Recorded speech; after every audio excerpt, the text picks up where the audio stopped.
oh no, the Switch is finished. No, I'm just kidding, guys. It's, of course, the partner showcase was good, I would say. It was not exceptional, it was not great. It had a good selection of new games.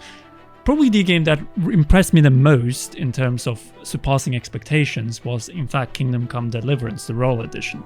Because this is a game I thought never would come to the Switch. It feels like an impossible port. This is very much a PC game that looks actually quite good on the Switch. So this is a game you definitely should try out because it's one of the best sword simulators out there when it comes to medieval combat and the likes. So yeah, that was very cool. A new Monkey Ball, super awesome. Endless Ocean as well. I would say that the visuals of that are not the best in the world.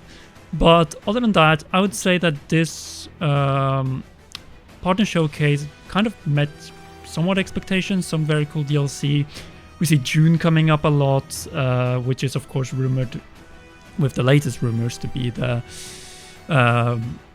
reveal month of the Nintendo Switch 2, at least if we're to believe the source that kind of got credibility with the whole thing that the Nintendo Switch 2 has been delayed. Nothing has been delayed because nothing has been announced yet, but at least internally there has been a delay from end of 2024 to the beginning of 2025.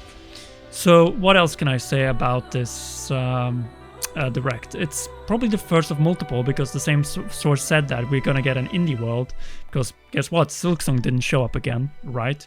Another round of clown memes here.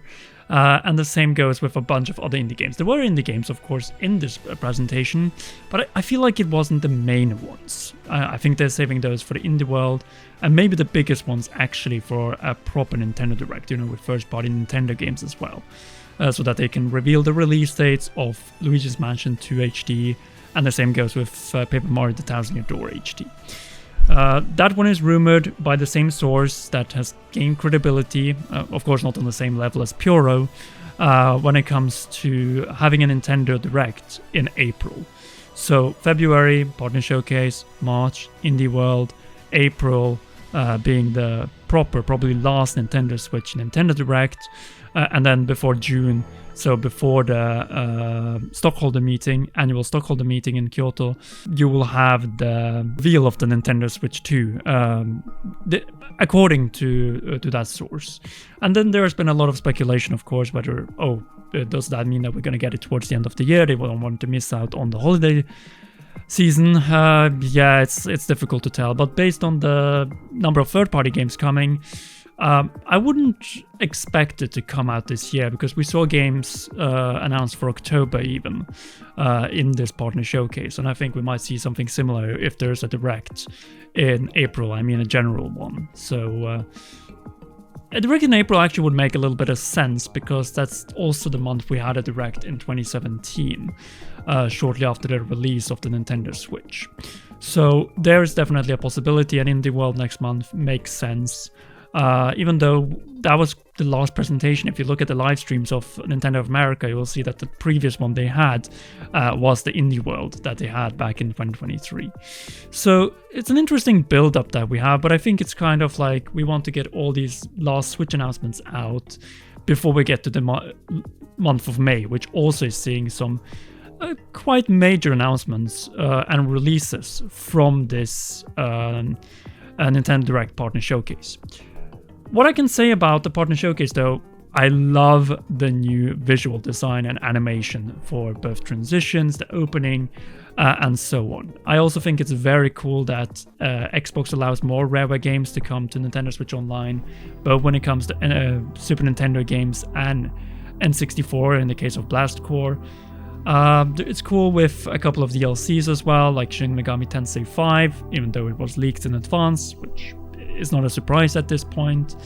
But overall, I think it's a good holdover for February. Like we just got the first trailer of the Elden Ring expansion, Shadow of the Erdtree, which looks stunning, of course. Elden Ring was the best game of 2022. And might even be the best game of the 2020s. It's a little bit hard to say, of course. Tears of the Kingdom, Baldur's Gate 3, a couple of other games as well, but it's definitely probably a little bit above the rest here. Then we'll see what happens when other games start coming out in say 2025 and beyond. So yeah, I would say that this is kind of the beginning of the end of the Switch, where we got the third-party games for this year. Then we're gonna see the final first-party lineup. The same goes with the Pokemon Presents, which is in the very end of February, actually on Pokemon Day, the 27th of February. And hopefully we'll see those remakes that we have wanted, or at least as it's being teased through that video, the Pokemon Game Boy games, and maybe even the Game Boy Advance games on Nintendo Switch Online, because both of those systems are on Nintendo Switch Online, so it would make sense to also have it there. But yeah, it looks like February was this partner showcase and Pokemon Presents. Elden Ring, of course. Elden Ring is a candidate for the Nintendo Switch 2, which has been talked about quite substantially in the past. Then next month it's likely we're going to get an Indie World, following the rumors, of course. April, General Nintendo Direct, and then probably a break in May with the releases that we also see from the partner showcase here.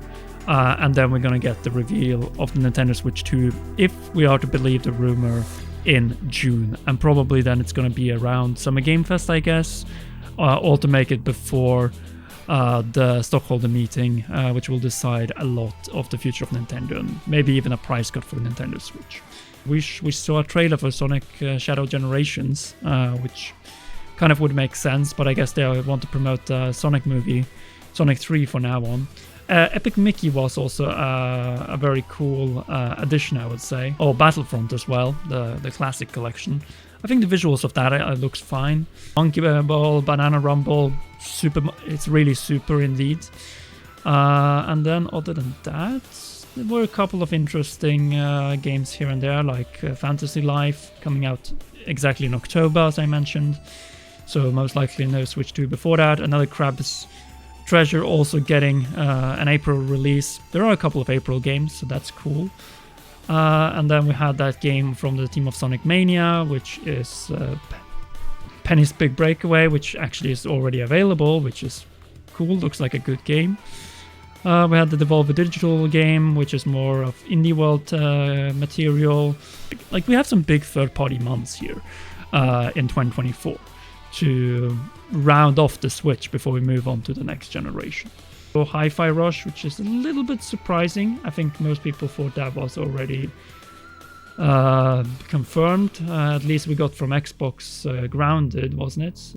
I think we're ready to move on to the next system and the next generation at this point. For Pokemon Presents, I hope for Gen 5 remakes, of course. A Legends title would also be great. I would even accept a Pokemon Let's Go title at this point, as long as it's not just the Game Boy games for Nintendo Switch Online, because we need some, big sellers for the Switch if the system is not coming out until 2025. If it's coming out for the holiday season, we don't really need that. And if it's being revealed in June, then I would say that, we're fine. We're going to be fine with whatever comes up. And as long as we have a good lineup, I think we should make it out okay. Yeah, overall, I wouldn't say this was the best partner showcase.